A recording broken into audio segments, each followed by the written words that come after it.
Assalamualaikum warahmatullahi wabarakatuh. Perkenalkan, nama saya Kamilia Duyani dengan NIM 1521010 dari kelas Hukum Acara Peradilan Tata Usaha Negara A.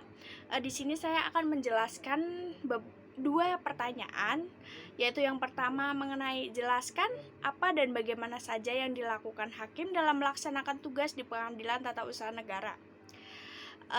Peran dan tugas hakim di Pengadilan Tata Usaha Negara atau PTUN. Hakim di PTUN memiliki peran penting dalam menegakkan hukum dan keadilan dalam sengketa tata usaha negara atau TUN. Tugas utama hakim yaitu saya kelompokkan ada 5. Yang pertama yaitu memeriksa dan memutuskan perkara di PTUN. Jadi, hakim di PTUN menerima, memeriksa, dan mengadili perkara TUN yang diajukan oleh penggugat. Lalu, memeriksa dalil-dalil dan bukti yang diajukan oleh para pihak yang berperkara, kemudian melakukan pemeriksaan saksi dan ahli jika diperlukan, dan memutuskan perkara dengan adil dan tidak boleh berdasarkan hukum dan hati nurani. Lalu menulis putusan yang jelas, lengkap, dan logis. Itu yang pertama. Kemudian yang kedua yaitu menjaga kelancaran persidangan. Jadi hakim di PTUN memimpin jalannya persidangan dengan tertib dan efisien. Kemudian menjaga kelancaran pemeriksaan saksi dan ahli, lalu memastikan semua pihak yang berperkara mendapatkan kesempatan yang sama untuk menyampaikan dalil-dalil yang dibuktikan. Lalu hakim PTUN menjaga suasana persidangan yang kondusif dan profesional. Itu yang kedua. Kemudian yang ketiga yaitu meningkatkan kualitas peradilan TUN. Jadi hakim TUN harus mengikuti perkembangan hukum dan jurisprudensi terbaru terkait TUN. Kemudian meningkatkan pengetahuan dan kemampuan di bidang hukum dan administrasi negara. Lalu berpartisipasi dalam kegiatan pembinaan dan pengembangan peradilan TUN. Kemudian memberikan sarana dan masukan kepada pimpinan PTUN untuk meningkatkan kualitas peradilan TUN. Itu yang ketiga. Dan keempat yaitu menjaga marwah dan kehormatan hakim.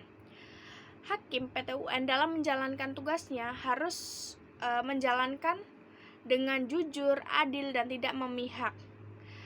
Kemudian hakim PTUN harus menjaga kerahasiaan informasi yang diperoleh selama menjalankan tugasnya dalam menangani perkara. Kemudian menjauhkan diri dari perbuatan tercela yang dapat mencoreng marwah dan kehormatan hakim. Kemudian menjaga citra dan kredibilitas peradilan TUN. Itu yang keempat. Dan kemudian yang terakhir yaitu yang kelima, melaksanakan tugas lain yang diperintahkan oleh undang-undang. Jadi, hakim PTUN juga dapat melaksanakan tugas lain yang diperintahkan oleh undang-undang, seperti memberi nasihat kepada lembaga negara atau melakukan penelitian hukum di bidang TUN.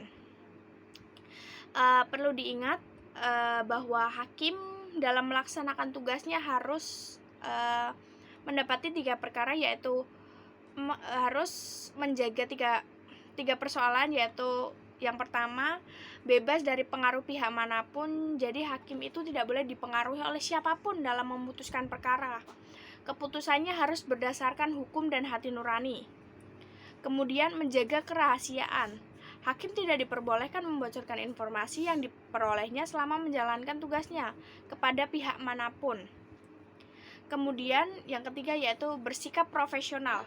Hakim harus bersikap profesional dan tidak memihak dalam menjalankan tugasnya. Itu yang pertama yaitu. Kemudian yang pertanyaan kedua, bagaimana harapan Anda terhadap hukum acara peradilan tata usaha negara di masa yang akan datang? Ini kita menganalisis menganalisis tren hukum yang akan datang atau perkembangan teknologi hukum di Indonesia yang akan datang, yaitu ada beberapa harapan untuk hukum acara peradilan tata usaha negara yang akan datang. Yang pertama yaitu peningkatan efisien dan efektivitas. Poin pertama yaitu proses yang lebih sederhana dan lebih cepat. Jadi diharapkan proses di PTUN di masa yang akan datang akan lebih sederhana dan lebih cepat dengan pengurangan birokrasi dan langkah-langkah yang tidak diperlukan.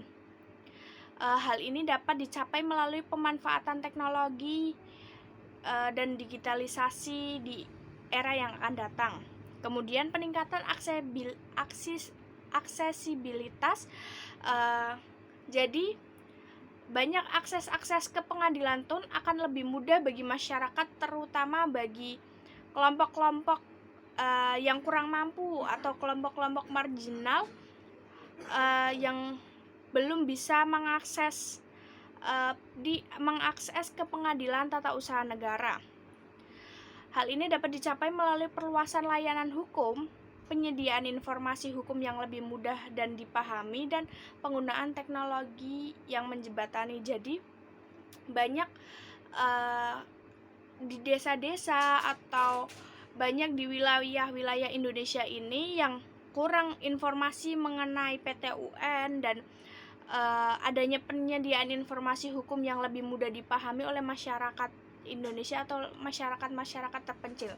Jadi harapan saya yang akan datang kalau untuk bisa peningkatan efisien dan efektivitas dalam memberikan informasi mengenai hukum acara peradilan tata usaha negara di masa yang akan datang ini.